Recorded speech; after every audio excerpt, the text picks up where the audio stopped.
எங்கள் வீட்டில் வந்து நான் வந்து 10 பைசா திருடுறேன் எங்கள் அம்மாவுக்கு தெரியாமல். எங்கள் அம்மா வந்து அப்படியே பாத்ரூம்குள்ளே போகும்போது அப்படி நீளமாக அப்படி போயிட்டு போவாங்க அந்த பாத்ரூமில். அப்போ நான் வெயிட் பண்ணுவேன். அந்த டேபிளில் அந்த செம்பு இருக்கும், ஒரு வெள்ளியில் செம்பு இருக்கும். நான் அம்மா உள்ளே போகிறோன்னு கையை விட்டு அப்படி எடுப்பேன். அதுக்காக வெயிட் பண்ணிட்டே இருப்பேன். பட்ட பட்ட படன்னு இருக்கும்.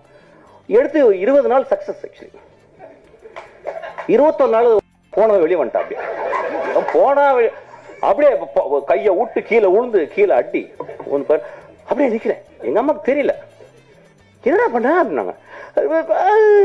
அப்படின்னு நடிப்பு, ஒரு நடிப்பு எவ்வளோ கஷ்டம் பாருங்க. அப்போ நான் வந்து எங்கள் அம்மாட்ட நடிக்கிறேன். இல்லைம்மா நான் திருடவே இல்லைம்மான்ட்டேன். எங்கள் அம்மா கண்டுபிடிச்சேன். எங்கள் அம்மாவுக்கு தெரியல ஆக்சுவலாக நான் என்ன பண்ணேன். நான் திருடவே இல்லைன்ட்டேன். எங்கள் அம்மா நான் திருடவே இல்லைம்மா அப்படின்ட்டேன்.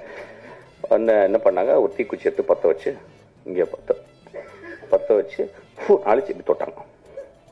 எங்கள் அம்மா சொல்லி கொடுத்ததுனால நீ நல்ல நடிகை நல்ல அப்படின்னு சொல்லிட்டு. இப்போ நம்ம ஊரில் உடனே நம்ம இப்போ தான் இன்ஸ்டாகிராமில் நம்ம எல்லாருமே ஆக்டர். இப்போ அதாவது இப்போ பிறந்தவங்க எல்லாருமே ஆக்ட் பண்ணி ஆகணும் ஒரு படத்தில். அந்த மாதிரி ஆயிடுச்சு. ஒரு காலத்தில் வந்து ஒரு 5 வருஷம் முன்னாடி ஷார்ட் ஃபிலிம் எடுக்கணும். ஷார்ட் ஃபிலிம் எடுத்தால் தான் கட்ட வேகன்ற மாதிரி ஆயிடுச்சு. இப்போ எல்லாரும் நடிச்சா தான் கட்ட வேகம் ஆயிடுச்சு. இந்த சமூகத்தில் வந்து நடிப்பு அப்படின்றது அவ்வளோ எளிது. கண்ணாடி முன்னாடி தான் அழுது பார்த்து வச்சுக்கேன். பக்கத்தில் அம்மா சொன்னாங்க, டே நீ என்ன நடிக்கிறடா. தெரிஞ்ச ஒரு நண்பர்கள், ஹஸ்பண்ட் ஒய்ஃபு, அறிவானவங்க. ஹஸ்பண்ட் வந்து பெரிய இன்ஜினியரு, அம்மா வந்து அவங்களும் இன்ஜினியரு.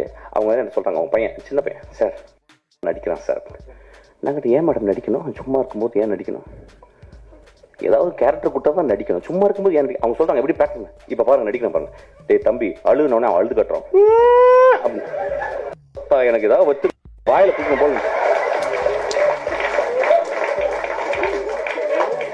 சமூகம் எப்படி இருக்கு பாருங்க. அதாவது இன்ஸ்டாகிராம் திறந்தா நடிக்கிறாங்க.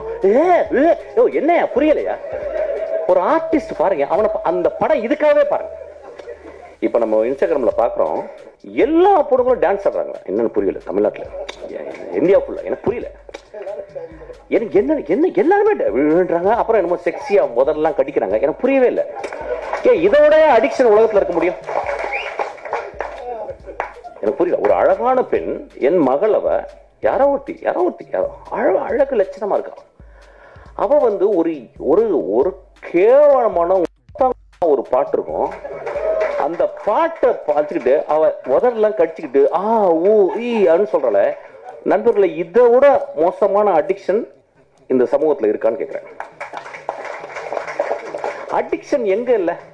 அப்ப நீங்க இங்க இருக்க ஜெனரேஷன், நியூ ஜெனரேஷன் என்ன பாக்குறாங்க, நடிப்பு அப்படின்னா என்னன்னு ஒரு எழவே தெரியலங்க. இது நடிப்பே கிடையாது, இது ஆப்பு, இது அவலட்சணம், அழுக்கு. ஆக்சுவலா சாராய கடைக்கு போகும்போது அசிஸ்டன்ட் இருக்கும்போது ஒரு குவார்டர் வாங்குற காசு இருக்கும். மோஸ்ட்லி ஓல்டு மங்கு 2 டாட்டாஸ் கொசுவத்தியோட உள்ள போவேன். ஏன்னா பேச ஆரம்பிச்சபோது சினிமா பேச ஆரம்பிச்சிடும். சிவாஜி பேசுவோம், பாலச்சந்தர் பேசுவோம், பாரதராஜாவை பேசுவோம், இளையராஜாவை பாடுவோம். ஸோ எங்களுக்கு பெரிய கான்ஃப்ளிக்ட் யாருன்னு கேட்டால் அந்த கொசு தொல்லை தான். ஸோ எங்கள் பக்கத்தில் 2 கொசுவத்தி எரியும். ஒரே ஒரு குவார்டர் ஓப்பன் பண்ணி அடிக்க ஆரம்பிப்போம், பேச ஆரம்பிப்போம். அப்புறம் நான் பாட ஆரம்பிப்பேன். எங்கேருந்தோ ஒரு குவார்டர் வந்துடும் எனக்கு, நான் பாட ஆரம்பித்தேன்.